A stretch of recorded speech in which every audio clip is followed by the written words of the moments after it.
All right, and we're on. Welcome, everybody, to another episode. Today, I have a special guest, Alex Rubinstein, an investigative journalist on Substack and also a podcaster on Rock. Is it Rockfin you're on? Rockfin, that's right. Yeah. Rockfin. Okay, yeah, great. And we're going to talk about an event that you recently went to. You have a three-part series, a three-part article, or three articles rather, that goes into depth, which I'll refer everybody over to afterwards. It'll be the links will be in the description.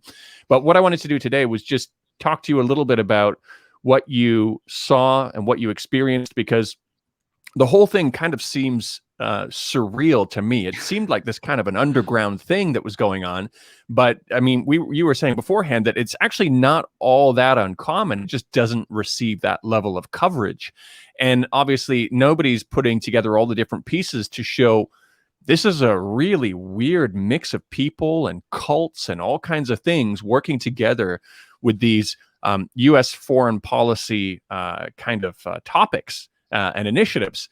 So what we'll do is, before we get into that, though, I'm hoping you can just kind of explain yourself or introduce yourself a little bit to my audience, a little bit about what you do and how you got into this.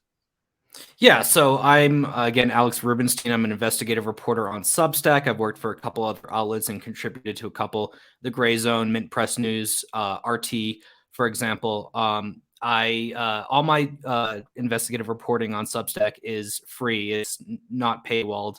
I also host a podcast on Rockfin called Pro Democracy Pod, and it's supposed to be kind of a tongue-in-cheek name for a podcast where we talk about so-called democracy movements, which kind of ties in heavily with this article that we're going to discuss. And that's $10 a month, but with a subscription to me, you also get access to all kinds of other content. So just a quick plug there. With this conference, it was called the International Religious Freedom Summit. It was the inaugural conference of this type. They're going to be held every year. So I was able to go to the first one, which I think was very important. And, I really want to emphasize before we get into the nuts and bolts that, these kinds of conferences happen all the time in Washington. And there's, not just a lot of mainstream media based in Washington, D.C., but also a lot of left wing media there too. And, I just want to say that it's unfortunate that many of the leading left outlets don't go to the events that are held by think tanks and that sort of thing. And in this kind of conference that we're talking about now, the IRF summit, because that's really where the sausage is made. And the policy is shaped, which is then presented to the U.S. government as papers and so on. So, I mean, these are very influential events. It's just 3 days long, but they tend to shape the course of events to come in regards to U.S. posturing around the world. So I actually got into this conference. I used they asked, I didn't sign up as a reporter, and they asked me for an affiliation, a company affiliation. So I put a company that belongs to a friend of mine, and I also, while I was there, I decided that, if anyone was going to talk to me, obviously, I'm not dressed for the part of an attendee. And so I decided that if anyone asked, I would tell them I'm a Buddhist. I figured I could pass as a Buddhist.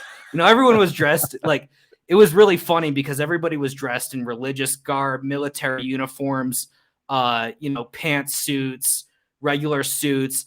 I'm wearing like a nice shirt like this and jeans. So with, my crazy hair. So I figured a Buddhist was like a good persona to adopt.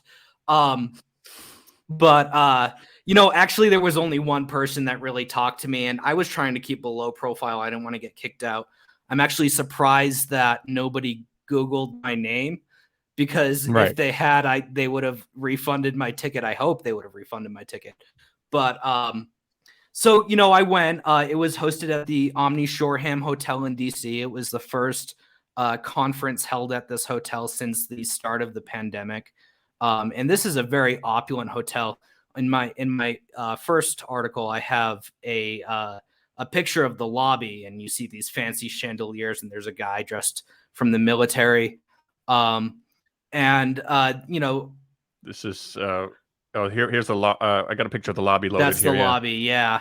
And so, Right. attached to this lobby, there's I don't know exactly how many, but I'm gonna guess at least 7 or 8 small conference rooms where they held these breakout sessions, which were, panels. And then they had the large I think it was called the Regency Ballroom, where they had these like big what are called in conference jargon plenary sessions. And these are sessions that everybody's supposed to come away from the panels and attend, because this is where all the most important speakers are. So the first picture you showed was from the Regency Ballroom, where they had these plenary sessions. So like I said, I tried to keep a pretty low profile. There were only 2 panels I went to that had Q&As. And it was only on the last event that I was planning to go to that I asked any questions, just because, I didn't want to get kicked out. I wanted to get my story. I actually ran into Bob Fu in the bathroom, and I was very tempted to, ask him questions, but I figured the bathroom wasn't the appropriate place to do it. But it was a very weird experience. Like, oh, here's Bob Fu, and 3 urinals away from me. Right. Yeah. No, that's, I mean, it was interesting going through and seeing the kinds of mix of people that were there. I mean, one of the things that was surprising for me was it was just kind of across the board with Blinken, Pompeo. You really got a sense of this, the bipartisan underbelly, which for me, the way I looked at it, the way I read it, was that it was definitely a weaponization of religion. Like we're seeing the articles now, the released files, which even say that the U.S. Specifically used feminism as one of the excuses to kind of invade Afghanistan, or at least to get people on board with the idea, saying, okay, yes, we need to go there and save women and children, and never mind, we'll be drone striking them the entire time. But I got the feeling that that's what this was about also. It was about getting all of these groups together, these different cults as well, like outright cults, and figuring out how they could cooperate together to weaponize this topic to achieve foreign policy goals. So I want to know, is that the sense you got as well? And then can you get into a little bit of detail about what kinds of groups you saw there? Yeah, absolutely. So you're 100% correct in your assessment. And I just want to say, I have done an investigation on the weaponization of identity politics and, for lack of a better term, wokeness on my Substack, and talk about Afghanistan. You had General Mark Milley trying to urge Biden not to withdraw because it would turn women's rights back to the Stone Age. And yet the United States has dropped tens of thousands of bombs. You want to talk about Stone Age, there you go. But what I didn't really write about in this other piece that I'm talking about now is religious freedom, because I hadn't really seen that play out yet. But I think that this is going to be, as I said, this is the first annual conference. So I think this is going to be like a major weapon in the arsenal of U.S. information warfare, right? Along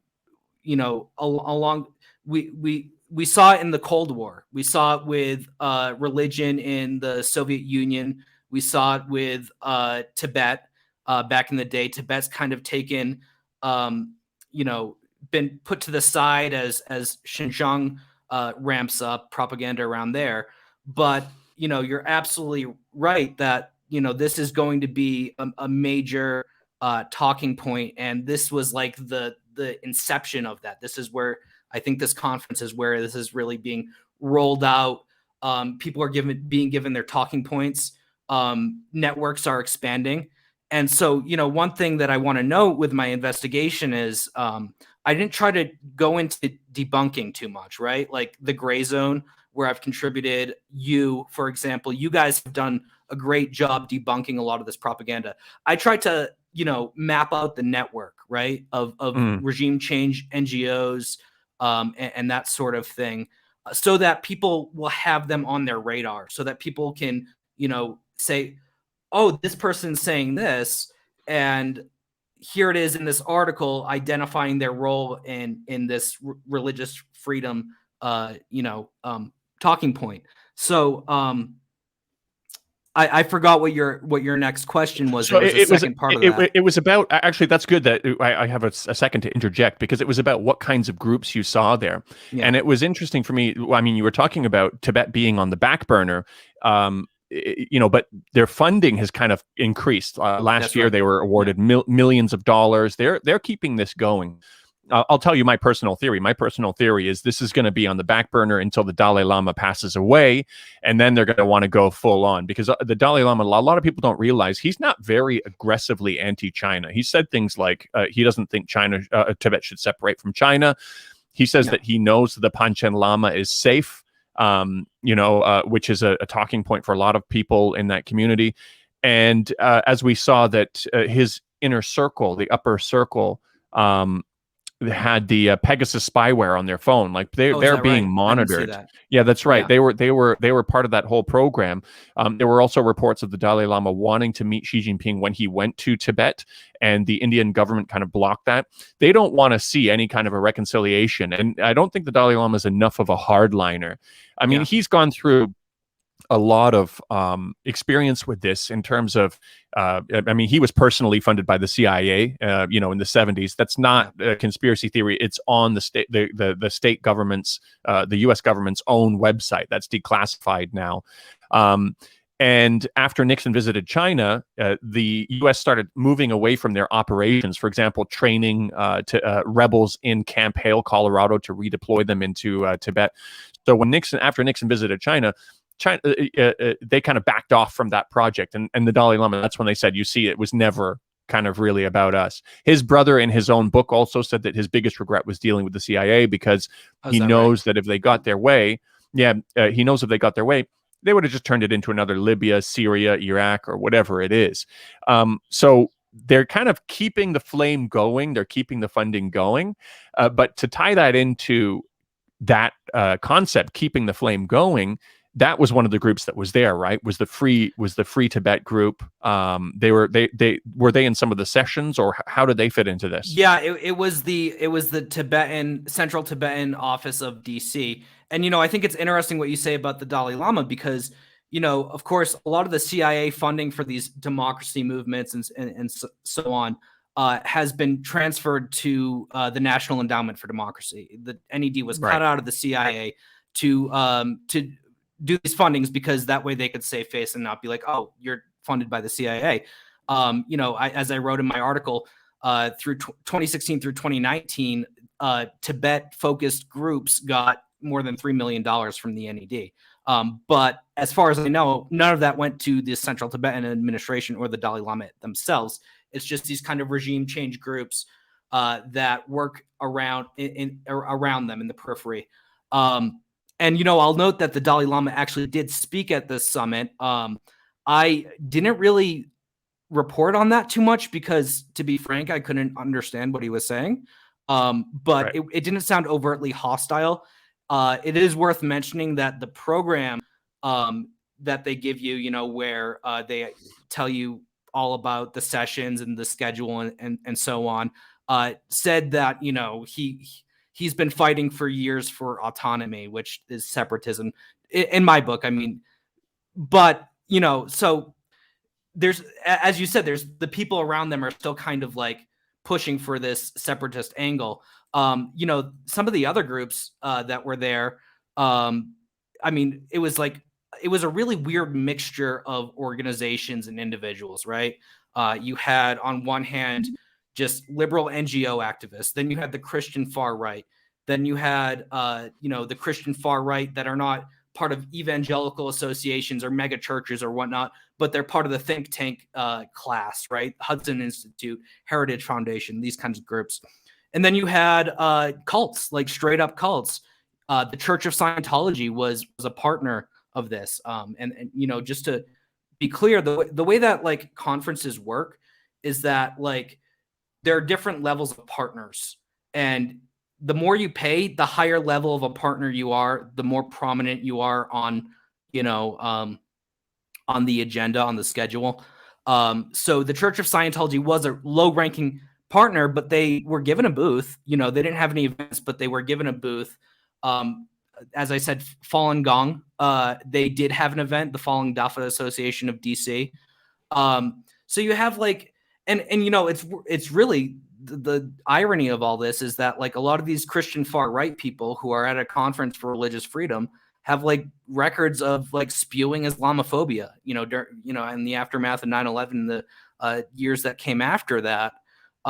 So it was just like, to me, it was just the most insane mix of people.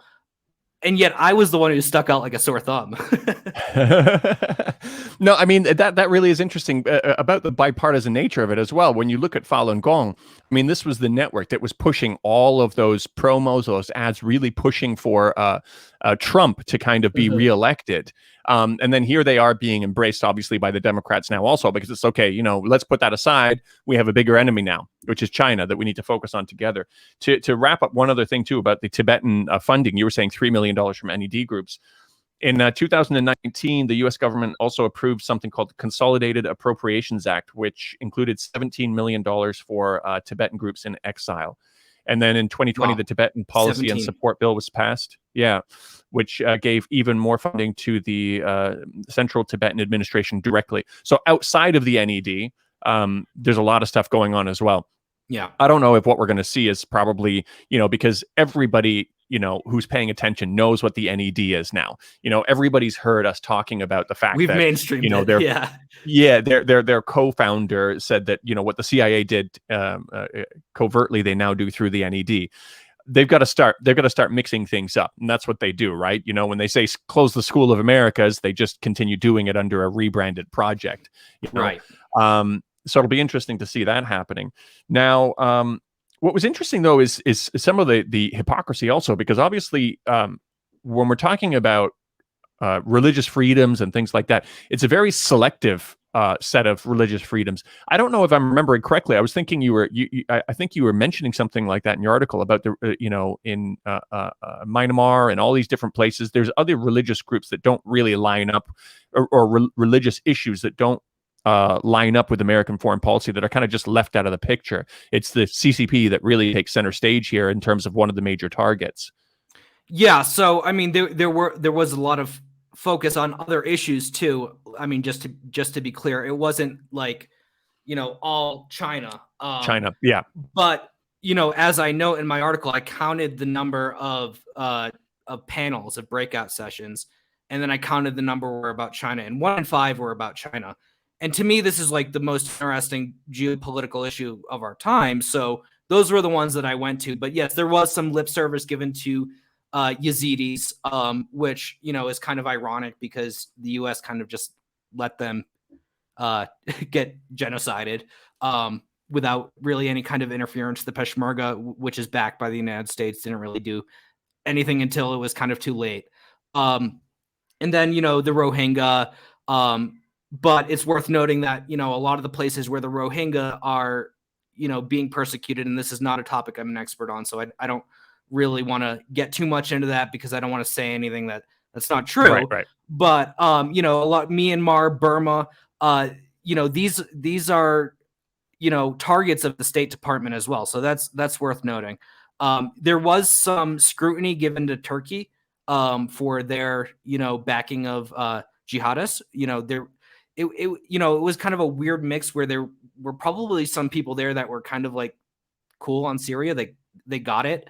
But for the most part, the China issue took center stage, and every single current former U.S. government official that I, saw speak, besides Anthony Blinken himself, directly pointed the finger at China at this conference. So, right.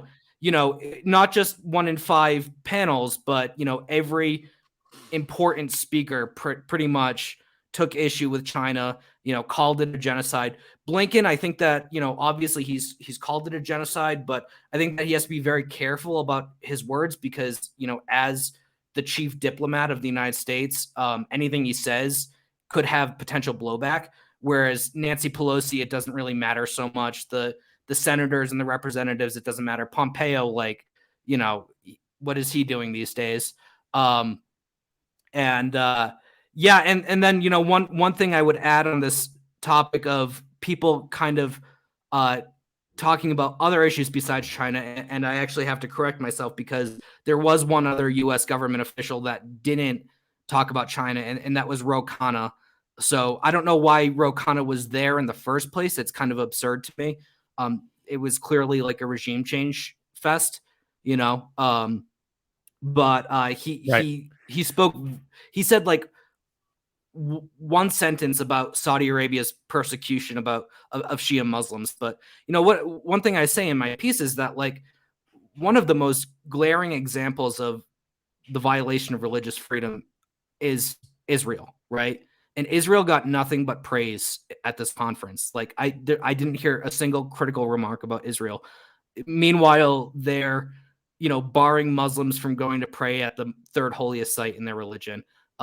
Israeli citizens and police frequently conduct raids on this compound. So, you know, and then you have Pompeo saying that the greatest example of recovery from genocide is Jews in Israel. And it's like, well, yeah, but they're like doing the same shit. So excuse my language. I don't know if I can swear on this podcast. Yeah, no, that's fine. Yeah, that's fine. No, so, I mean, it is remarkable. I mean, with Pompeo, you know, what you were saying about Blinken needs to be a little bit more careful because he's kind of in office right now.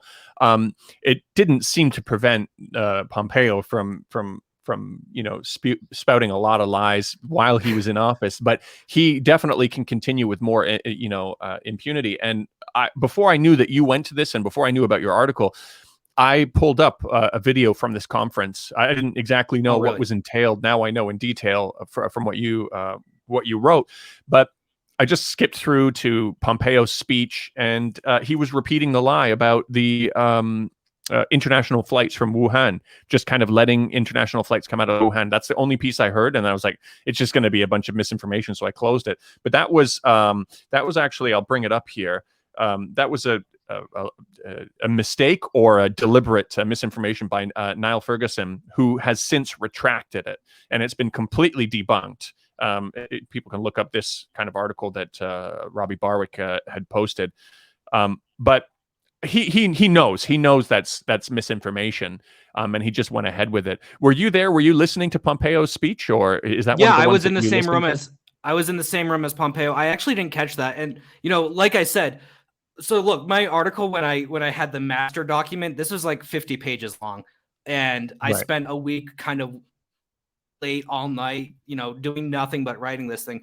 So it was kind of beyond the scope of my article to fact check everything. But I did put the allegations there. I did put the allegations by these regime changers in the article so that people could fact check that, right? So that they could say, oh, this person's lying. So I'm super thrilled that you're doing that, because that, you know, it was beyond the scope, right? I could have, if I wanted to, I could have written a book, right? And I didn't want to. Exactly. So, yeah. But yeah, you know, there were so many allegations that I'm listening to, and I'm like, that doesn't sound right, you know. I'll get into that also in regards to some of the stuff that you had put out regarding the Xinjiang stuff, some of the things that you uncovered. Now, what I'll do is I'm going to skip over. I have a bunch of notes here. I'm going to skip over some of the problematic funding and different things that people said with, you know, Josh Hawley and these kinds of the One Korea Network, which seems to be connected with Gordon Chang, Open Doors USA, Billy Graham Evangelical Association, China Aid, Uyghur Human Rights Project, the Church of Scientology, as you mentioned. There's a bunch of stuff. I encourage people to go to your article to check that out. But what I want to do is actually, you know, I want to take kind of a little bit of a sidestep and just talk about, because you went there and you were focusing on the China related kind of talks. You really want to get into this because, as you said, yeah, exactly. But I want to take a little bit of a back step and figure out, okay, so why is it exactly you're focusing on that? Like, what are you seeing going on in general, and why have you decided to make a little bit of a focus on this? Yeah, so this is like kind of something I say repeatedly, is that the United States, the foreign policy doctrine, is no longer the war on terror. We're out of that era. We're into the era of great power competition, which is why, you know, I think that like the lie that the virus originated in the Wuhan lab is kind of so powerful, because it's both kind of a weapons of mass destruction scenario, war on terror scenario that mixes into this great power competition. Just a little aside, but look, China is a rising superpower. Their economy is going to overtake the United States. They are going to, I think, define this century. So I think that any reporter that covers foreign policy or United States foreign policy specifically isn't doing their job if they're ignoring China. Just like any reporter that went through the Russiagate era that wasn't, talking about Russia to some degree, wasn't doing their job. I think that China versus the United States, this, strategic competition, as U.S. government officials call it, is the most significant contradiction of our time, globally speaking. So, this is something I've tried to focus on a lot. I mean, and you have two totally different trajectories. On one hand, you have China, which just eradicated extreme poverty. On the other hand, the United States is facing an eviction crisis. When I was in D.C. for this conference, I live in Mexico now, but when I went to D.C. and I was, going to this conference, I'm going around in my Uber, and, any open park space or like center space between the streets is freaking filled with tents with homeless people. So that's not something that you see in China. So the trajectories are totally different. You look at China and their handling of the coronavirus and their mitigation efforts. And, I don't know the number exactly, but I think it's less than 10,000 people have died. The United States is more than 600,000. And so, this is a major contradiction globally. And I just think it's really important for people to focus on. So that's why when I went to this conference, China was the topic that made me say, okay, I'm going to go. This thing has a heavy emphasis on China. It's got, when I was looking at the website and thinking about going, I'm like, oh my God, Mike Pompeo. Oh my God, Nancy Pelosi. Oh my God, the Church of Scientology. What is this real? And I didn't really believe, I sent it to a couple of journalist friends of mine, and they're like, no, they're probably just like saying that they're going because they were invited, but they're not really going. But they went, that was shocking to me. I was like, don't they have like a staffer? Any of these politicians have a staffer that's like, hey, maybe you don't want to like sign on to this event that's like partly sponsored by the Church of Scientology and like other cults. That didn't happen. So, like I said, super out in the open. And it's a shame that I was the only journalist critical journalist to go. Afterwards, while I'm working on this behemoth of an investigation, the only ones reporting on it are like Radio Free Asia and, organizations like that. It really is remarkable. I don't understand how more journalists wouldn't be taking an issue with this, and maybe they can't within their corporate structure in terms of mainstream media. But, the U.S. government, Western liberal democracies are supposed to be the governments that deliver results for their people. When they're going around kind of liberating the rest of the world, and it's not benefiting the ordinary person in America. I often say this. I said, if America's imperial actions around the world actually benefited the ordinary American, I would understand the cognitive dissonance to just kind of go along with the game. But that doesn't even happen. Like you're saying, homeless people all over the place, evictions, the wealth gap increasing more and more and more. And the people who benefit are a very small elite at the top. There were winners in the Afghan war, in the war in Afghanistan, and that was the military-industrial complex. And now when you look at all of the top profiting companies from that, Boeing, Lockheed Martin, all of these companies, they are now taking a portion of their profits and they're funding it into think tanks like ASPI in Australia, which almost exclusively put out anti-China kind of fear-mongering stories. So this is where their interests are moving. And when you see that kind of money, when you see their money shifting towards that, that's when it's time to worry and start paying attention more. It's really remarkable. If you're going to be an alternative journalist and try to be like a free thinker or, challenging power, adversarial journalism, then you have to be moving as they move, right? And that's not happening. We're still talking about what the CIA did in the 1960s. We're not talking about what they're doing now. Or, for example, Syria. Syria is a great example of like just ignoring the issue of the CIA's role. And, I just want to be clear that like I've been writing a lot about China recently, but this isn't because I'm an ideologue. I'm not reading the writings of Xi Jinping. China has and I'm pushing back against the propaganda. And China has, like I said, eradicated extreme poverty. I'd like to see that in my country, right? Like, Right. I actually, I'd like to see people not homeless. I'd like to see people with jobs, dignified jobs. So I just need to point that out as a disclaimer about my approach to this stuff, because it's not from a place of like ideological allegiance. It's just there's improvements in China. I want to see that here. And China is not conducting itself on the world stage the way the United States does, and I think that's a step in the right direction. So I'll leave that at that. Yeah, I mean, the other thing too is people have this concept that the American system or Western liberal democracies need to be spread to other countries, and people kind of continue to believe that that's the right thing to do.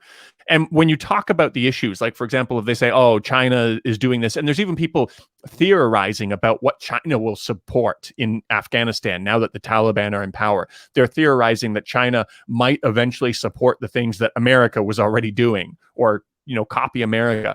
And when you say, well, hold on a second, this is what America is doing. Well, hold on a second, this is what's happening in America. They call it whataboutism.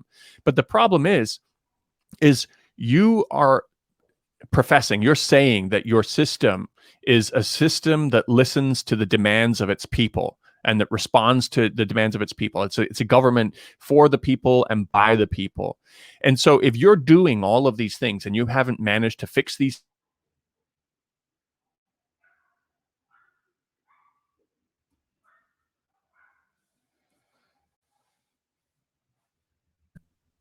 hold on a second. Did you lose me there? I did, yeah. I lost you at if you're doing all these things and you haven't managed to fix. Okay. All right. If I start cutting out, don't be afraid to interrupt me and let me know, so I know I've got to adjust my connection. Okay, you can hear me. But okay, I can hear you. Yeah. So yeah, you're gonna not use the power that you supposedly have in your superior system to stop your government from doing these things. And instead, these journalists are going to waste their time trying to affect change in what they say is a inflexible dictatorship. I mean, that seems like a really big waste of time. And it also kind of cancels out this ability to say that your system is superior. Well, show it, fix it. Stop doing these not small issues, massive atrocities on a global scale. Then come to the table and start, virtue signaling others at that point. Yeah, no, that's a great point. It's really remarkable. And then what you're saying too is a really good point too, in terms of we're focusing on, okay, what the CIA did in the 60s. And of course we have the benefit of some, declassified documents at that point.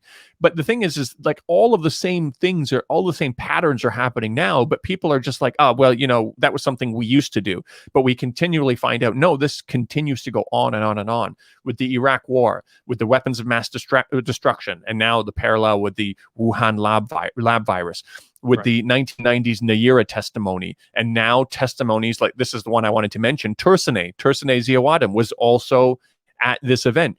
Yeah. This is a woman who's being carted around just like Nayira to make these crazy accusations about what she experienced in China. Now, I want to I've mentioned this story a number of times on my channel, but I want to hone in on it to really draw that parallel to say it's the same thing. It's history repeating itself again. So if we look at this is Tursuneh's passport, and she said that she was under house arrest during the time that her passport was renewed. She was under arrest. I mean, that's impossible. In China, you have to go in person. Then in her first, so the BBC published her story, and her story had changed multiple times by this point. Her first story in BuzzFeed in early 2020 said that she didn't really experience any abuse. It was just more psychological than anything, but it wasn't that bad. She had her cell phone. They were eating in the canteen, and she didn't get much attention. When she upgraded her story to say that there was rape, there was abuse, she witnessed atrocities, people were being killed, that's when she got front page coverage on the BBC and CNN. And that's, and the BBC never thought to reconcile that issue, saying, well, hold on a second, how did her story change? Well, hold on a second, how did her passport get renewed while she was under arrest? Well, hold on a second, if she escaped the concentration camps, why would China even renew her passport to begin with? Well, hold on a second, she didn't escape China, she left legally through exit customs and immigration. None of this makes sense. And there was actually a petition to the BBC. 4,000 people signed it on change.org before it was mysteriously taken down, asking the BBC to explain themselves as well. This is, and then CNN, when CNN ran the story and they knew the issue, they blurred out her passport renewal date. They didn't want to show that anymore. Yes, which leads you to believe that they know exactly what's going on here, and they're covering up the holes in the story rather than addressing them and asking these critical questions. But this was her statement in the first BuzzFeed. To be honest, it wasn't that bad. We had our phones, we had meals in the canteens. Other than being forced to stay there, everything else was fine.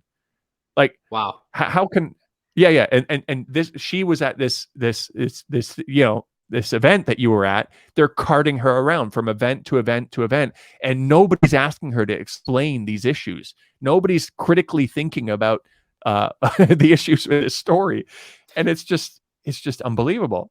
Can I tell you, I'm so thankful that you're talking about Tursane, because I actually never heard of her before this conference, and then I see her play such a prominent role. And a lot of these names that I write about in my article, I've never heard of them before. And I assume that most people had it. So again, my approach was to try to just put everything down so it's on people's radar. It sounds like you've been focusing on her for long before my article. So I'm thankful for that. But I mean, wow. And, I wish I had included that. You're making me regret not writing this book.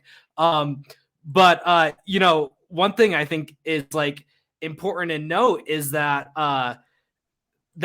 like Tursane. Okay, so in my article, she said, I'm sorry, this guy, Zarek Shan, I'm not sure if I'm pronouncing that right. Zarek Shan Balash. He's from Adajert. It's a Kazakh NGO that has met with the National Endowment for Democracy. I'm not sure that they're funded by them. I don't think they are.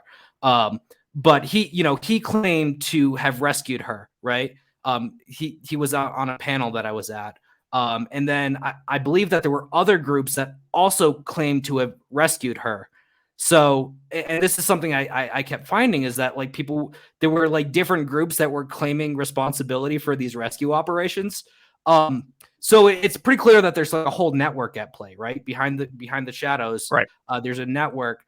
But yeah, again, Tursane is just like, as I note in my article, there were a lot of survivor testimonies, and none of them had actual evidence, but filled with like really damning, awful allegations, right? So I tried to put the names down so people would look into that some more.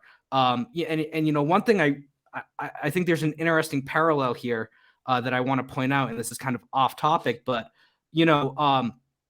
there have been like human rights workers that worked in South Korea with defectors from North Korea, and what they've said is that the more testimony you give to UN workers and so on, the more you get paid, and you're invited to give more testimony, the more sexy your story is. So the more horrific things that you tell these human rights workers, the more interviews you get and the more money you get, therefore. And then the South Korean government also pays defectors.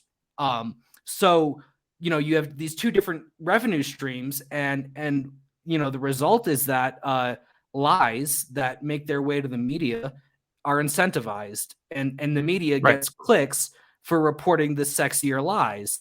And so it's a whole operation that makes money off of reproducing and introducing to the public lies that are then used to manufacture consent for hostility, which makes the think tankers and all them money. So it's, as George Carlin said, it's a big club and you're not in it. Right. So yeah. I just wanted to give that little parallel, because I think it's the same thing with the Uyghurs. And the Kazakhs, or the people in Xinjiang, is the more dirt you supposedly have, the more airtime you get, the more travel you get, more hotels, fancy meals. I'm sure some of them are getting paid. I can't prove it, but, I'm sure that's happening. Well, I mean, the NED even admits on their own Twitter that they, since what is it, 2003, $9 million just from their group alone to these separatist groups.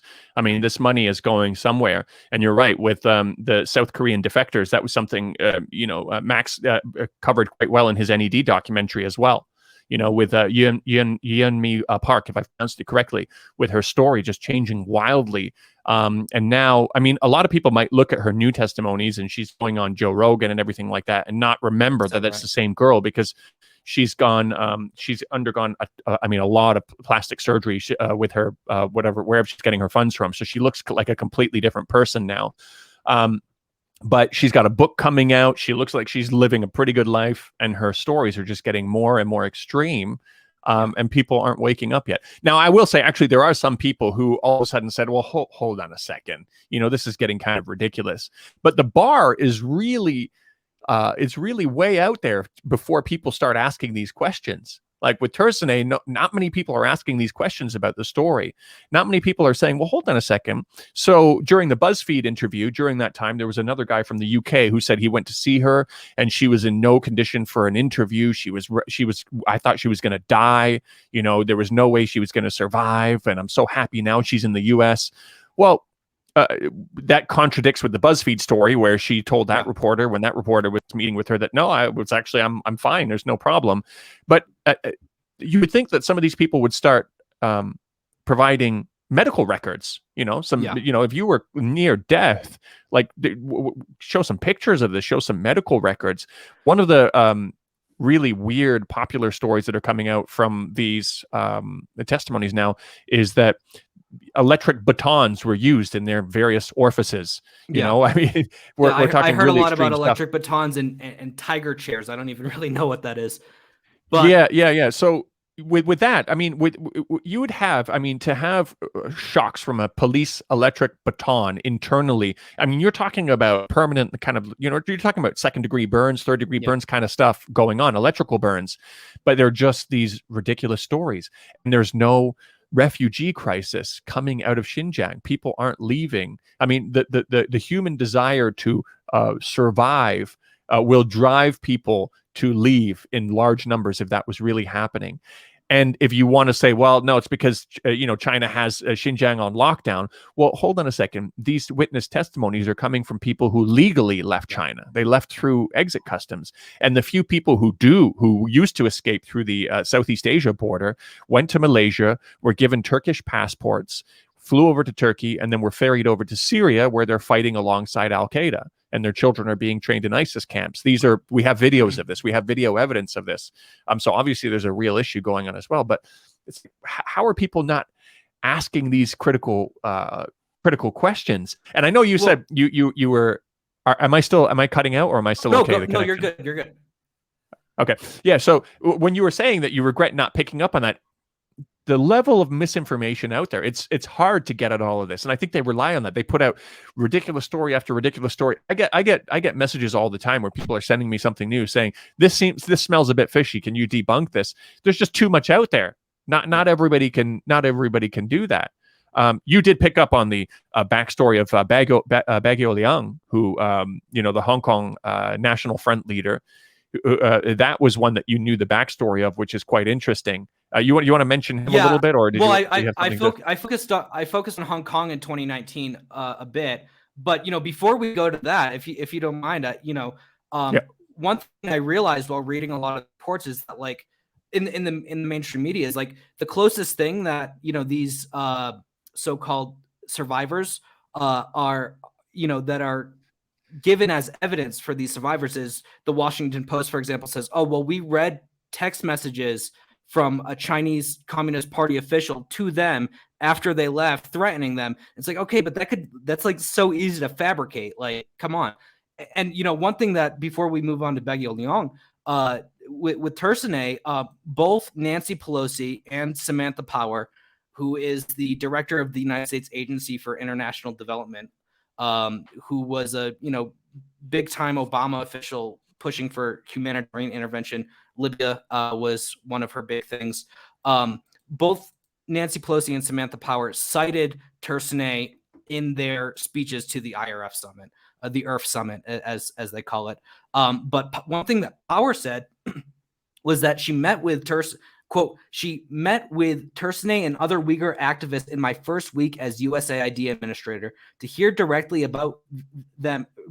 from them about their experiences at the hands of the PRC, right? So you have, like, you've documented it, how her story has evolved, and yet this woman is influencing United States policy.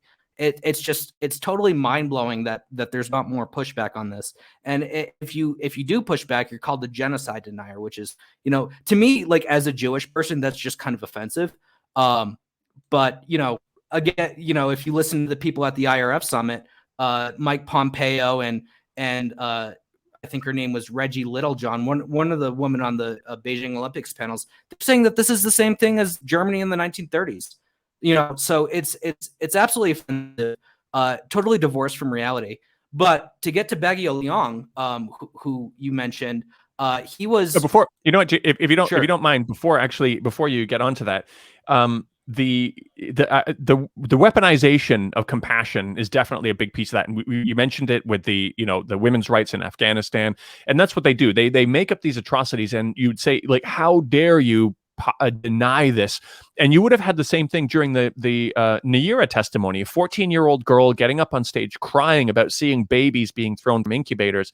Imagine being a person back then saying, "Nah, I think she's lying." You'd be roasted. You'd be roasted by people saying, this is a little girl with, crying about what she saw. And it turns out, yeah, she was lying, and she was hired by a PR firm, Hill and Knowlton. Yet we keep doing this over and over again. And then the weird, the people who are pushing this and who are asking for your compassion are also people who are part of the whole system, like Rushan Abbas, who was a translator for in Guantanamo Bay, where Uyghur prisoners were held, working for L3, working for these military and industrial complex companies who were involved in Abu Ghraib also, who were implicated in Abu Ghraib, telling you, care about the Uyghurs. Yeah, we were waterboarding some of them under my watch in, Guantanamo Bay. But that was an interesting one too, before we go into...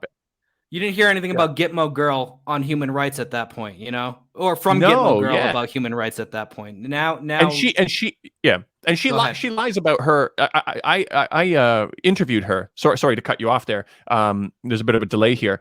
I interviewed her, and she was trying to lie about her funding as well, about how far back her relationship went with the NED. I think I have a clip here. I'll play for you. Campaign for Uyghurs funded by the... Oh, sorry. 1 second. Go ahead. Say that again. I wasn't aware Campaign for Uyghurs was funded by the NED. Yeah, so she got an NED grant. I think it was in I can't remember the year, 2019. I don't know if it's ongoing, but she was saying that beforehand, though, when she was involved in the Uyghur American Association. Now that's been deleted off the internet. You can only find that through cached pages.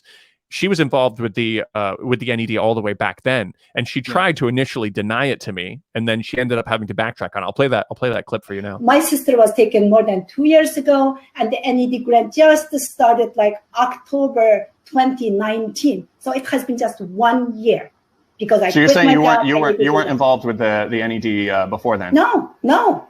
Campaign for Uyghurs was established 3 years ago, and I have looked it up. You were elected as the director of communications for the Uyghur American Association in 2006.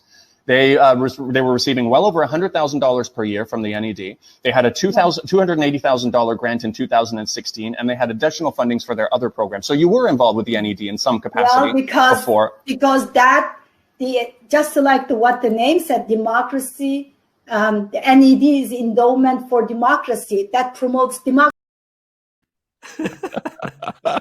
Amazing. How did you get her on your show? That's mind-blowing. Yeah, it was a while back. But so she says there that Campaign for Uyghurs is funded by the NED, but she didn't want to admit how far back she was.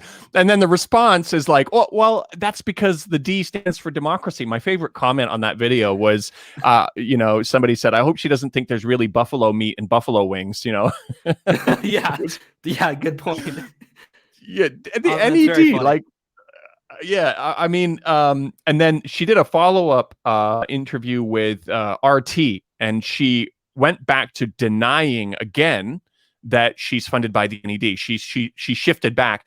And then China Daily put this video together on Douyin. Somebody sent it to me where they matched up the two interviews, and I'll show you that too. It's pretty good. The Campaign for Uyghurs gets no funding from the National Endowment for Democracy at all. Absolutely not. Are you funded by the NED? Yes, yes. Absolutely not. 抖音 Yeah, So that's she- amazing she- because. Oh, go ahead. Yeah, no, she's just back and forth, back and forth. This narrative is infiltrated by liars and by people who don't care about human rights. You wouldn't be involved in the military-industrial complex if you were. You wouldn't have gone down to Guantanamo Bay. Now she says, oh, they needed translators. You know? Yeah. No, you know what? These are the kinds of people that are involved in this narrative, and they're not nice people. They're not the kinds of people you want to call human rights defenders.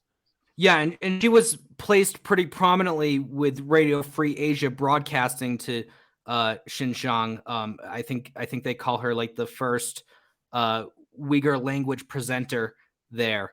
But She was no, involved with our RFA for a while. Yeah. Yeah, I didn't know that Campaign for Uyghurs is funded by the NED because so there were 4 Uyghur groups or groups with Uyghur in their names that were at this Earth Summit, right? And I thought that Rushan Abbas, being a representative for Campaign for Uyghurs, was the only one that wasn't getting money from the NED. I guess that's wrong, but the World Uyghur Congress, the Uyghur American Association, the Uyghur Human Rights Project, they're all getting money from the NED. Right. So that's interesting. That I guess crosses our last box off. Yep. There you go. Good to know. No, and that's what I said. It's so hard to keep track of it all.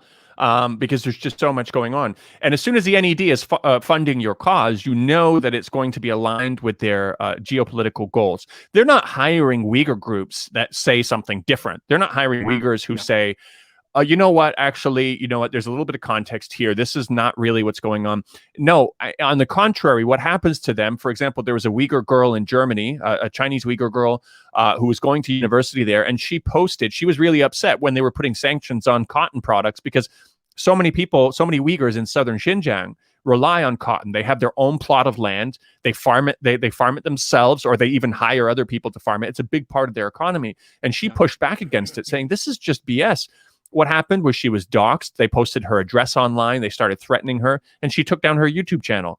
Do you think the NED is going to care about her freedom of speech or her freedom of expression, or say, hey, let's give you a little bit of money to tell your side of the story? No, that's how it gets suppressed.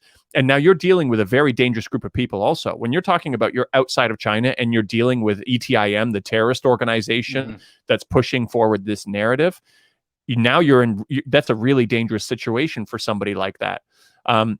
And that actually ties into what the whole goal is here, is that study after study has shown that unemployment and poverty is directly linked to extremism, or the ability to recruit people into extremist groups. It obviously is much easier in those environments.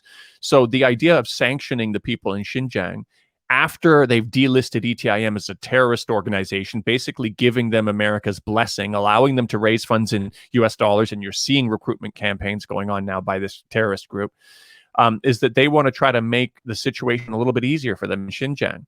And I mean, people should be able to see through this. This is the same kind of playbook over and over again.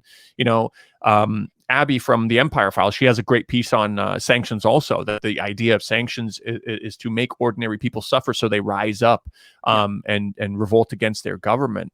But this is what we're dealing with here, and it's clear as day, but it's just not getting covered. And that bridges actually really nicely to Baguio Liang, who is a fugitive from justice in China. And he's living in DC now, where he's created this group.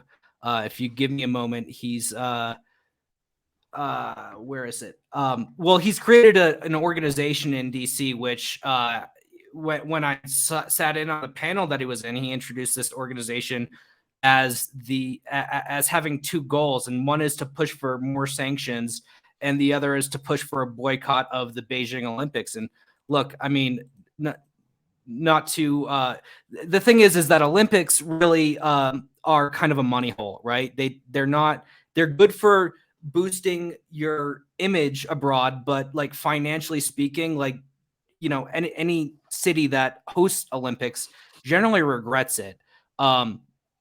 So to add insult to injury, you know, there's a big campaign right now to have the Beijing 2022 Olympics canceled, and Baguio Liang is working on that. There was an entire panel hosted about that. I have a previous article that talks about how a lot of these groups involved with this are also funded by the NED. But Baguio Liang, and actually on my pro-democracy pod, we give a weekly democracy award. And Baguio Liang was the recipient of our first democracy award. But he was the founder of the Hong Kong National Liberation. I'm sorry, not the founder. He was the spokesman for the Hong Kong National Liberation Front. And there was another man there, I'm not going to attempt to pronounce his name, you can find it in my article, who was caught with a lot of explosives. And, you know, he admitted that he was holding on to them. He pled guilty. Baguio Liang sat in on his bail hearing, and, you know, now he's escaped to the United States, where he's advocating for sanctions, advocating for other means of financially hurting China, which, again, you know, these are people that care about, you know, their old neighbors, right? It's like by any means necessary, I want communism stamped out. I don't care how much it hurts my countrymen. So, you know, this and to see this guy who has connections to a would-be terrorist, you know, standing next to former Congressman Frank Wolf on this panel, and Frank Wolf is there, and he's like, the Chinese government, they're taking kidneys, they're taking kidneys. And it was totally insane.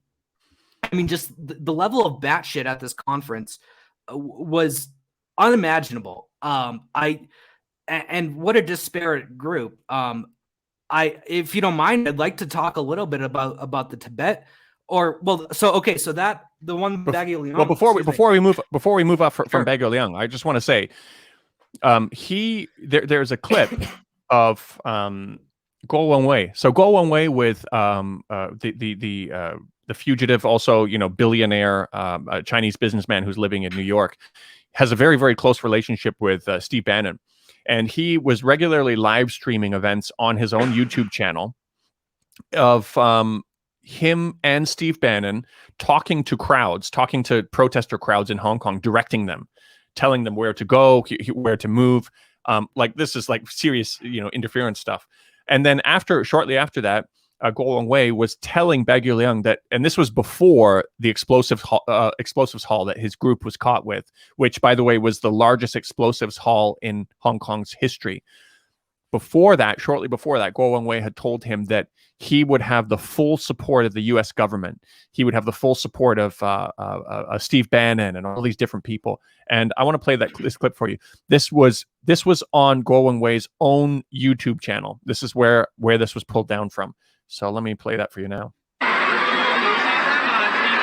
们先回去啊！但是呢，躲在咱们那个原来的地方，看着事情的进展，咱们接着再行动啊，反正大家千万不要冒险啊！第三部分人先回去，然后稍后我给你们发通知啊。 不要被香港政府说今天呢、明天呢、后天呢，你不限定时间表你就输了。你说咱要坐下来谈可以，为了香港好，但是就限定在什么时间，你不给答复，马上开启新的，大家心还都在，全世界还都关注。明天美国的政府，我跟你保证的是会有一系列的行动，包括国务卿，包括立法会。但是如果你们就被人家给玩了，说这个1星期啊、2星期就全完了，你们这次就彻底失败了。 一定要记住，梁先生，我们永远要支持你。记住，还会继续支持。明白，谢谢你，郭先生。还有美国哪边就靠你联络了。放心，美国这我向咱们的战友们保证啊，你回去告诉他们2件事，我向你保证：一，需要多少钱，我继续保证；第二，我告诉你的，美国这边交给我了，我和班农先生全力以赴。刚刚的在我直播前，班农先生见了美国几个最上层的，接下来下一周他们都有声明，都有公告，然后立法全部要开始。除了对你们的这个签证、政批包括在香港的保护，新的香港的领事，美国驻香港领事，美国政府已经明确他保护你们的安全是第一重要。但是呢，你们千万我拜托了，梁先生，你一定要呼吁大家，你们太年轻，太坦诚。共产党是流氓，他是黑社会，不要被时间给把你拖的全世界关注都没有了，你想再回来是不可能的。明白，绝对明白，我们会尽力的。你看看我们这些战友啊，都是有的都24小时全力支持你们。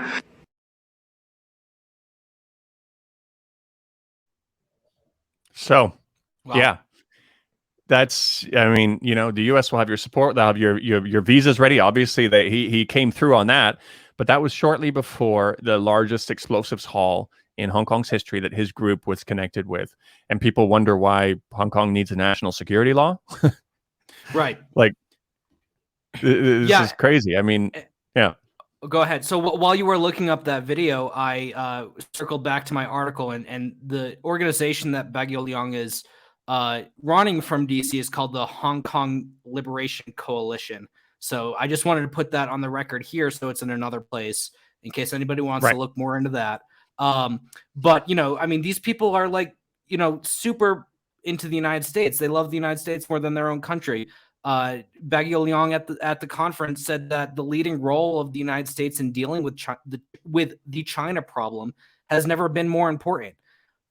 So, I mean, these guys are separatists. They call, you know, the nice term that they use for separatists is pro-independence or pro-autonomy. But you know what their goal is to balkanize China, to break it up and weaken communism so that them and their friends can get even more rich.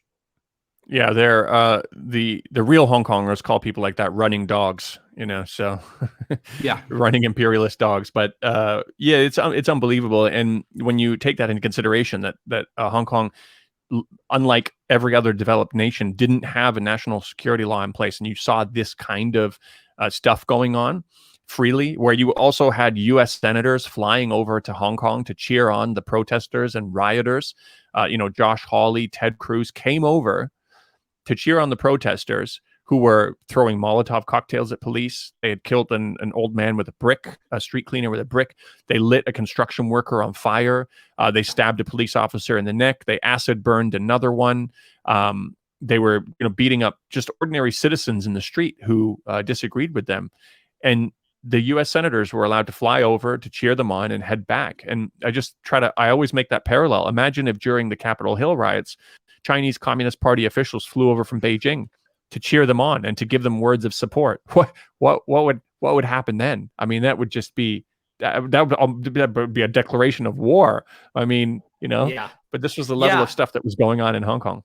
And I'm glad you mentioned Josh Hawley. If you don't mind, I'd like to talk a little bit about his presence at the Earth Summit, because he was going to come in person, but there was a vote, and so he videoed in. But he spoke at a luncheon, which I went to, that was hosted by the Family Research Council. So you have Tony Perkins, this like far right anti-gay bigot, one of the most like despicable influencers in the, you know, American political machine, you know, talking about how, you know, we all saw the freedom loving spirit in Hong Kong, and Josh Hawley, who flew over there. And, you know, it's really important to note that he partook in these protests. He told us that he was meeting with protest leaders, right? And so when he participated in that insurrection, meeting with protest leaders, acting as an official of the U.S. government, he was well received. It was really cool. He was sponsoring legislation that was signed by Nancy Pelosi. I think it was called the Hong Kong Freedom Act, the Hong Kong Human Rights and Democracy Act. It was co-sponsored by Hawley. Pelosi signed it. In the picture I have, Chuck Schumer's right behind her. Chris Smith, who was another representative that was very prominent at this conference, is standing by her side. Of course, the video is published by Voice of America. But, so Josh Hawley's meeting with these leaders of this insurrection. And then, he gets photographed raising his fist like this outside the U.S. Capitol for like what I call diet insurrection. And he's like persona non grata. Now, Nancy Pelosi, she appointed I think it was the chair of the investigative committee on January 6th was a guy that said Hawley should be banned. He should be put on the no-fly list. And so, like, you have that double standard where participation in a much more violent, much more realistically termed insurrection is like A-okay. In fact, it's favorable. We love it. And then, you raise your fist outside the Capitol and they're trying to put you on the no-fly list. Well, yeah. What's more remarkable about that is we're also comparing a U.S. senator going and supporting his own American, people doing this rioting in his own country, and that's completely unacceptable. And then but him going over and admitting that he's meeting with protesters and supporting them and cheering them on in a foreign country that's got nothing to do with you, that's celebrated. I mean, that's even the even more spectacular thing about it. And there's no way that would ever, in any circumstances, be tolerated in the U.S. If Chinese Communist Party officials flew over to meet with the Black Lives Matter protest leaders or the Capitol Hill riots, whatever it is, I mean, that we don't even need to think about that. That's just not acceptable. I didn't realize in that the event you went to, he's still saying this outright. I mean, you would think at some point people would say, "Well, hold on a second, this looks a little bit bad," but they're so just shameless and bold that they don't care. They're like, "Yeah, this is what we do." Well, that was kind of the surprising thing, because these people were so comfortable, right? It was like they were in their natural environment. They weren't holding back. I was sitting at this same luncheon that Holly spoke at, and I sat kind of close to these two guys. They looked like young, well-dressed NGO workers, and both of them were talking about how their groups focus on China. I don't know which organizations they belong to. Unfortunately, I wasn't able to learn that. One of them says, "Yeah, the anti-imperialist left thinks we're a CIA front." I'm like, well, and so I'm trying to listen in. I'm trying to listen to what they were saying.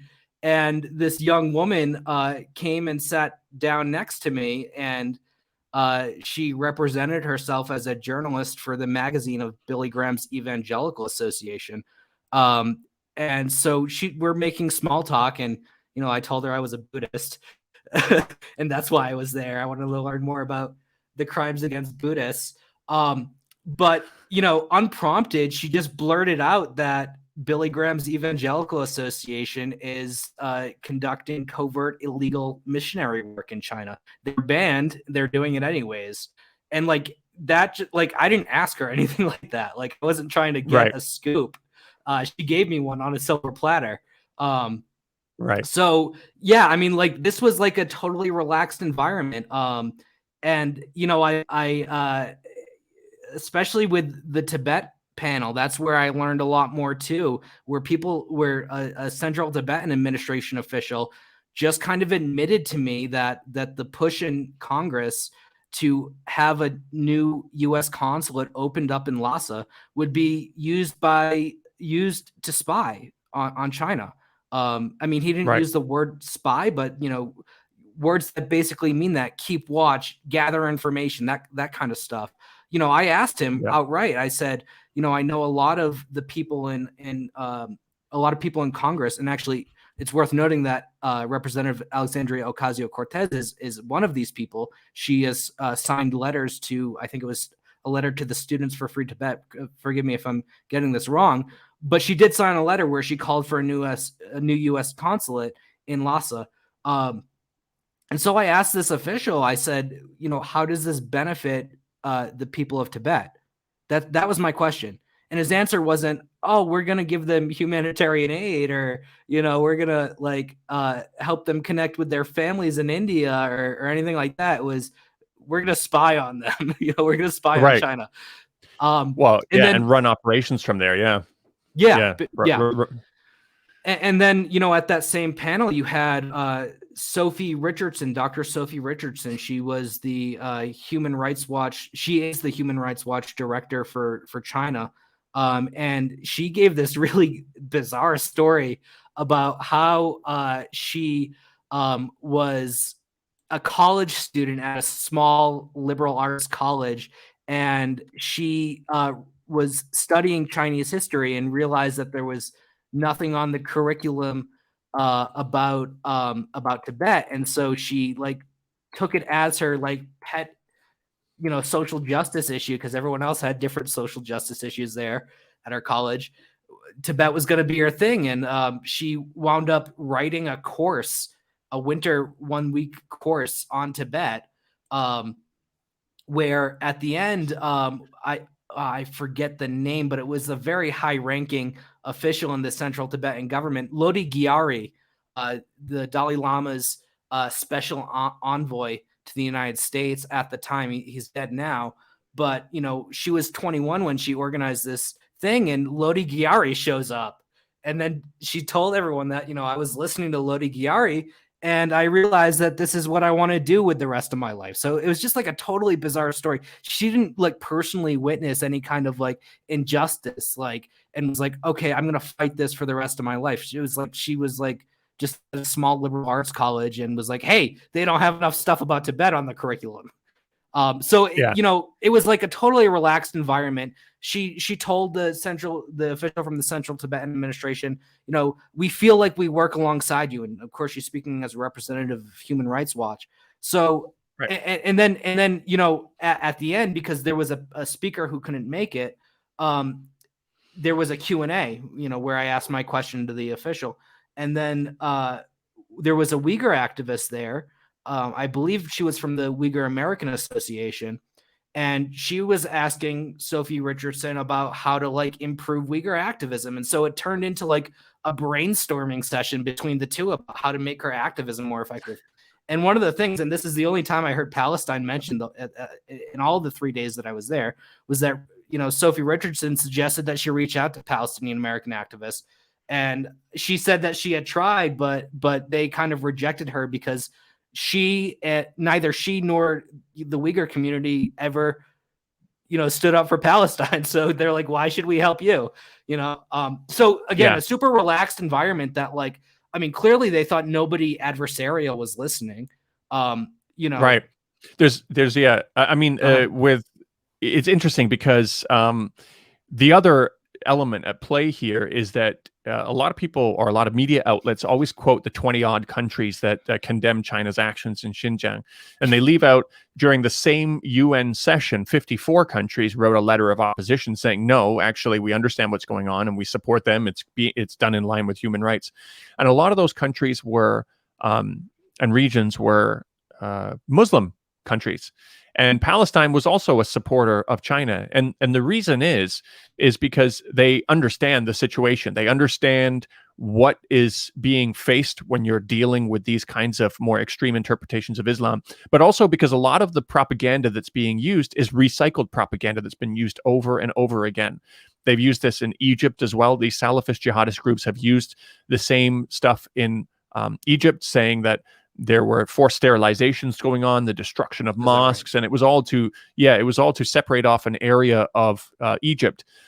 And to this day in Egypt, there are universities where Christians are not allowed to teach obstetrics because of the ongoing rumors, or the old rumors, that Christians were forcefully sterilizing Muslims. And they know it was all fake. So a lot of these groups can see through the BS. So there's so many elements at play here. They understand it's a legitimate issue. They understand the kinds of propaganda. And you're right, these Uyghurs have never stood up for them. On the contrary, Uyghur groups have this communication between them where they're actually inspired by Zionism.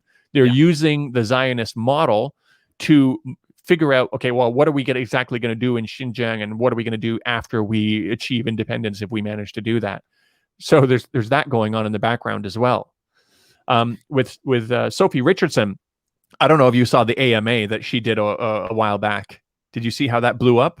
I don't think so. No, I didn't see that. So there she did an AMA, and there were some people from a university in Europe. I can't remember the exact university. They asked some critical questions. They're like, well, how do you support this? If this is true, how can this be true at the same time? I don't have the exact questions in front of me, but she wasn't able to answer any of them, and the moderator was deleting the things that it was in reply to try to bury the comments, and she just completely abandoned the AMA, and she's never answered those questions since then. Because when you actually ask them the critical questions about their narrative, or you hone in on the things that don't make sense, everything just falls apart from there. Yeah, I mean, they have a list of talking points, and they generally don't put themselves in positions where those are going to be challenged. Right. Yeah. Exactly. I should mention also for the Tibetan cause as well, you have the same phenomena that I mentioned about, for example, overseas pro-China Uyghurs who can't speak up. You have the same situation in the Tibetan community. I personally know Tibetans born into the exile community who have since visited China for themselves and seen it for themselves, and they've completely changed their minds about what they thought, how they've been propagandized as a child being brought up. But they don't dare speak up. They can't speak up. Yeah. They will be completely disowned from their community. They'll be attacked. They'll be doxxed. They'll be, if they run a business, their business will be finished. If they rely on the Tibetan community, if they step out of line with the narrative. So it's the same thing. These, free speech and human rights groups, they don't want to hear from these kinds of people. They exist, but the whole infrastructure around who they fund and who they ignore when they're being oppressed creates a very unbalanced picture of what's going on that's presented to the public. Obviously, it's how the whole system and mechanism works. Yeah, I mean, and just to hammer home some of the hypocrisy, the Uyghur panel that I went to, it was like China's criminalization of Islam in East Turkestan.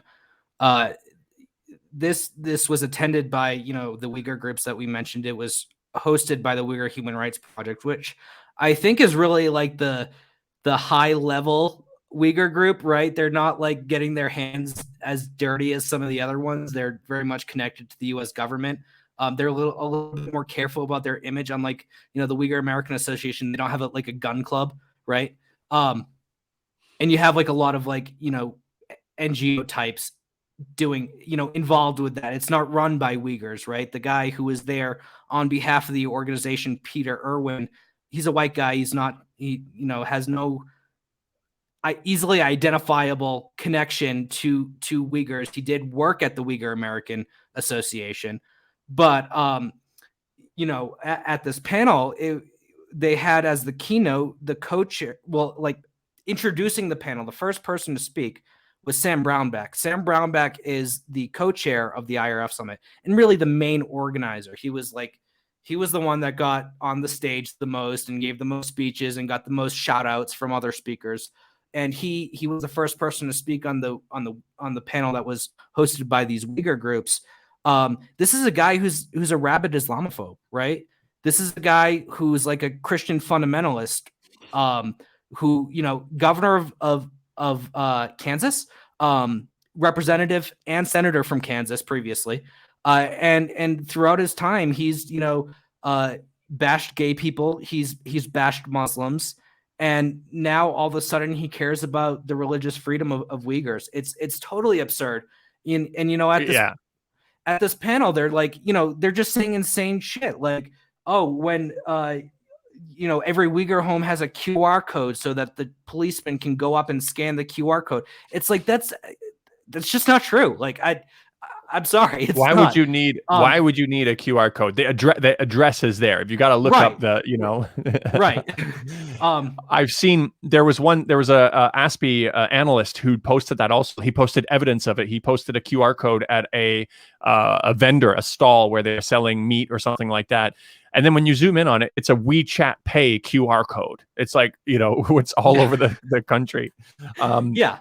And then on top of that, it's like, beards are banned. Qurans, you can't have a Quran in your house. All this stuff, of course, punishable by prison, supposedly.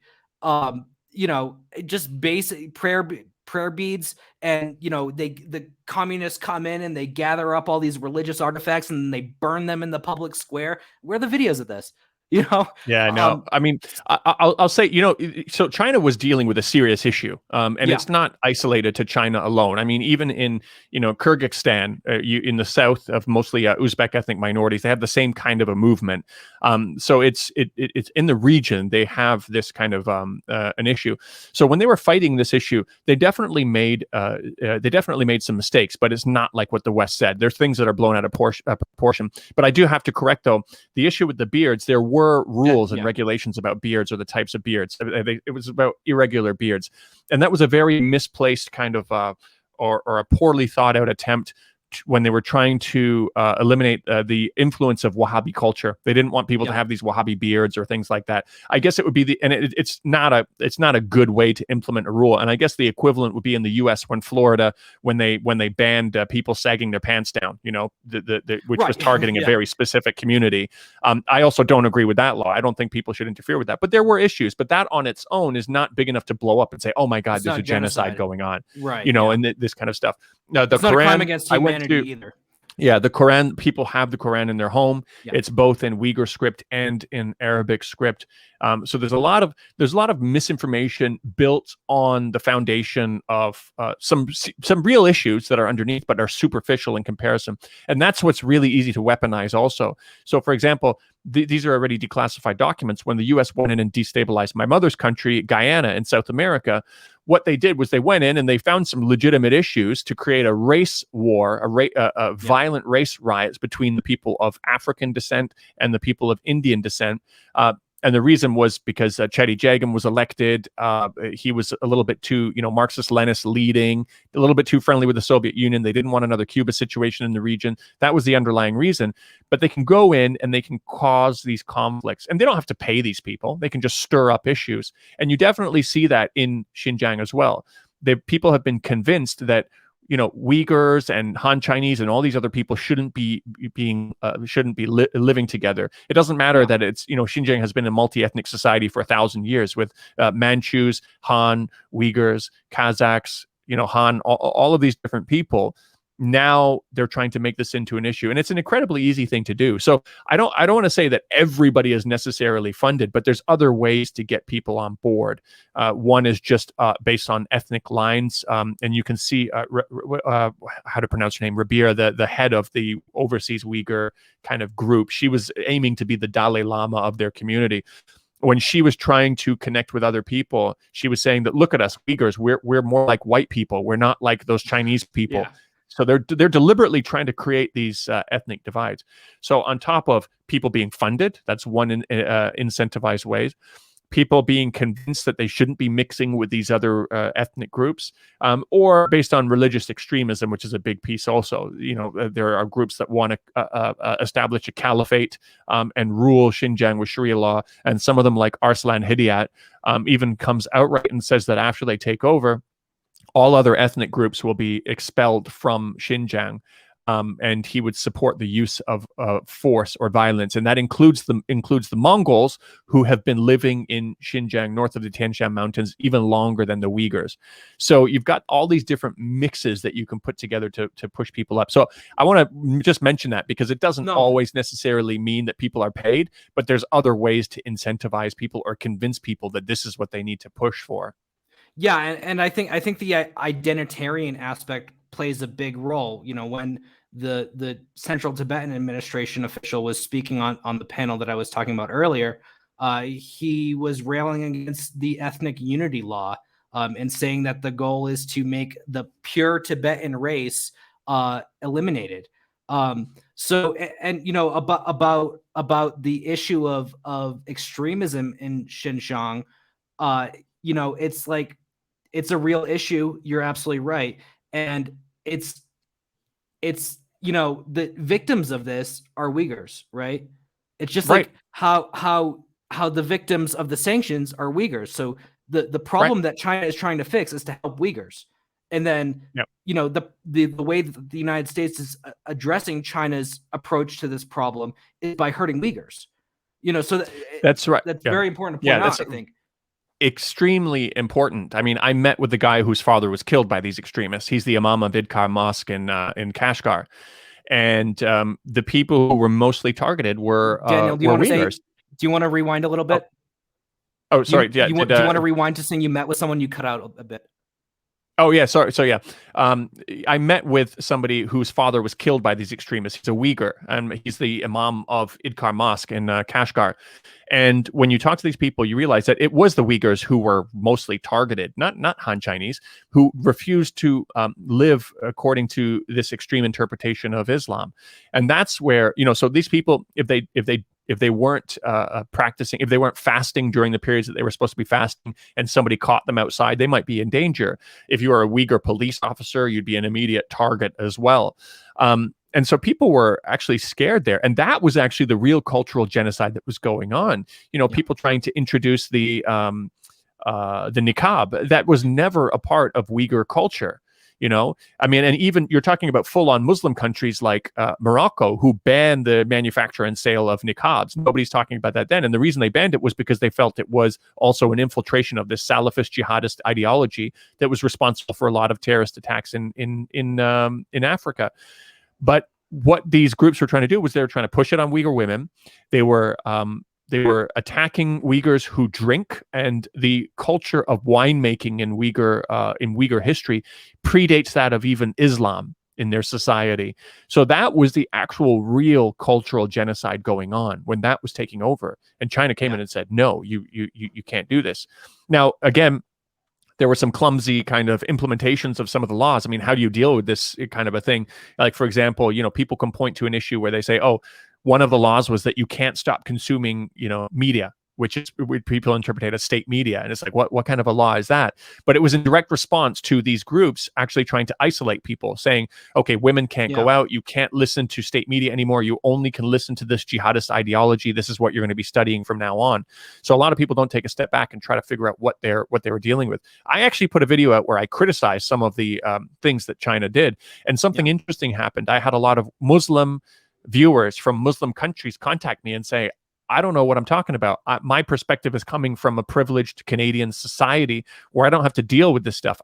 I don't understand how fast and how dangerous this ideology is and spreads, and how they wish they had similar programs in their country to stop the spread of this more extreme version of Islam, which also affects them because then, Muslims get grouped together as a whole, and it taints the entire image of Muslim, and Muslims and people around the world think, oh, Muslims are terrorists. No, that's not true. It is this group of people who are trying to hijack their ideology for their own kind of extreme interpretation. So what you said, extremely, extremely important for people to understand. This was an issue that was a danger and was affecting, and people who were dying were Uyghurs while this was going on before the Chinese government came in and clamped down.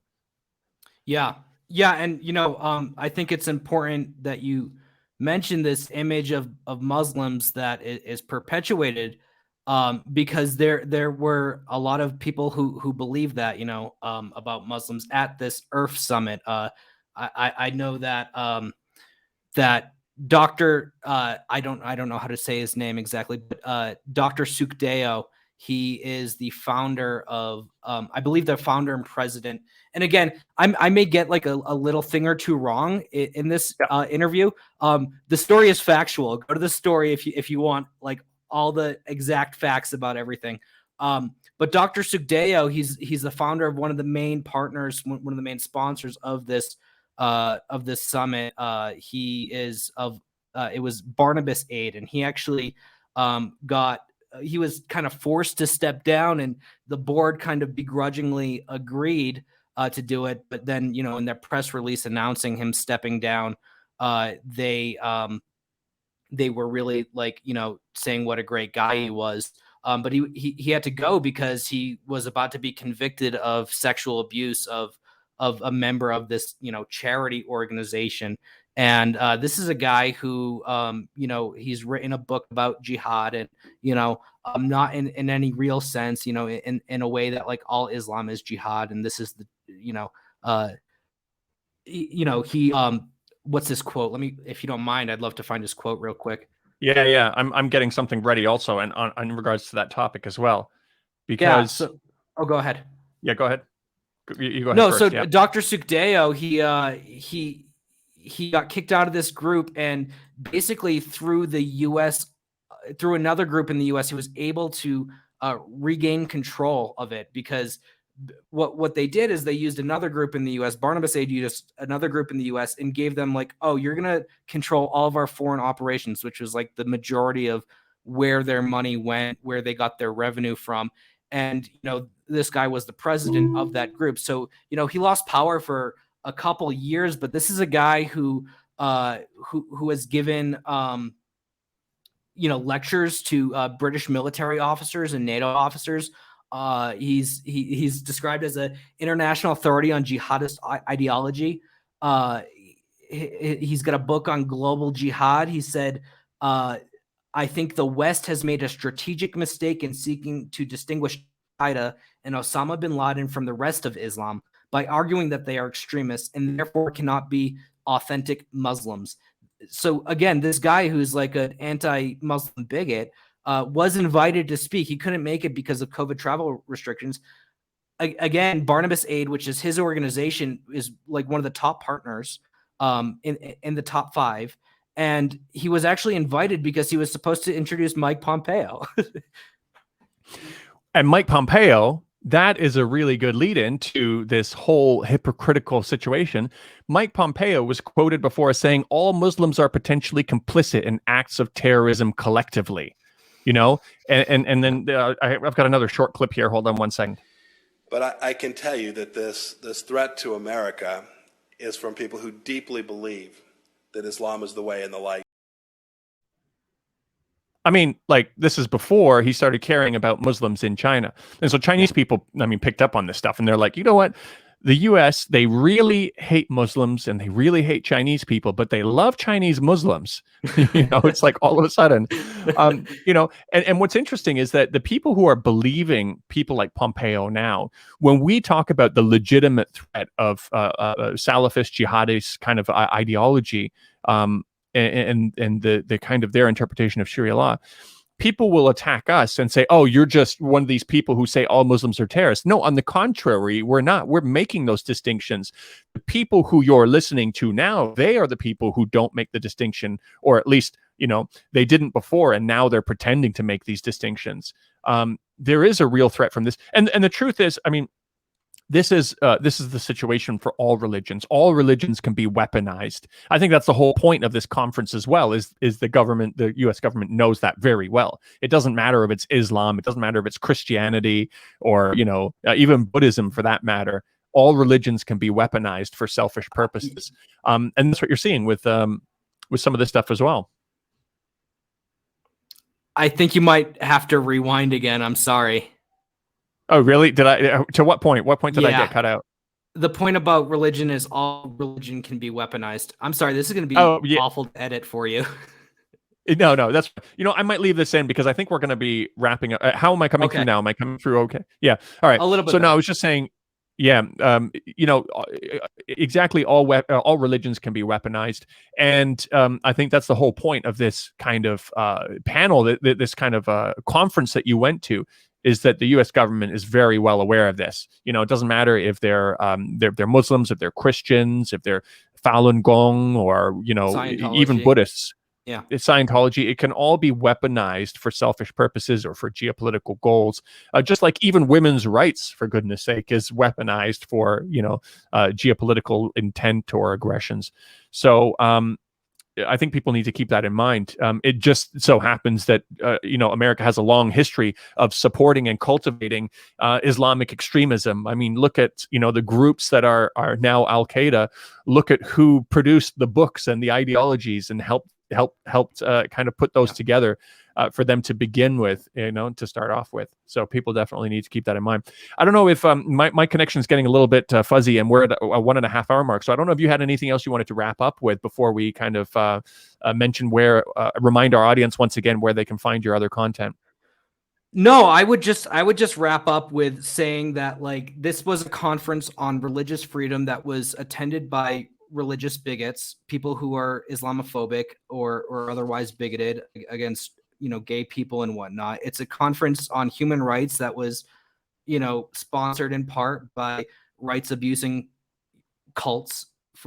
I mean, there's no bones to pick about it. You know, the Church of Scientology, Falun Gong are abusive cults that don't respect human rights. The Church of Scientology, you know, I was able to identify 2 front groups of theirs based off of my encounter with their literature that I picked up at the summit and their DVD that they gave me. They have 2 human rights front groups.